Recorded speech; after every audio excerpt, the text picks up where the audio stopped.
शहरातील पाणी टंचाईवर कायमस्वरूपी तोडगा काढण्यासाठी तापी नदीवरून पाईपलाईन करण्यात यावी अशी मागणी माजी खासदार डॉक्टर हिना गावित यांनी केली। वीरचक धरणातील जलसाठा 40% तापीचे पाणी नंदुरबारला आणण्याची मागणी। नंदुरबारला कायमस्वरूपी पाणी पुरवठ्यासाठी तापी नदीवरून पाईपलाईन उभारावी, प्रशासनाकडे भाजपाची मागणी।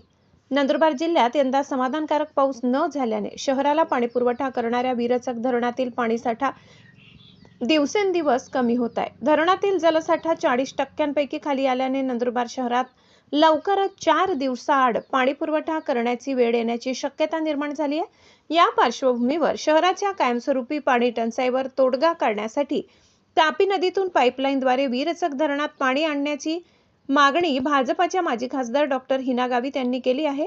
या संदर्भात डॉक्टर हिना गावित यांची जिल्हाधिकारी डॉक्टर मिताली सेठी यांनी भेट घेऊन तापी नदीवरून पाईपलाईन उभारण्याचा रोड मॅप सादर केला। तसेच या महत्त्वाकांक्षी योजनेसाठी राज्य शासनाकडे तातडीने प्रस्ताव पाठवून आवश्यक निधी उपलब्ध करून द्यावा अशी मागणीही त्यांनी केली।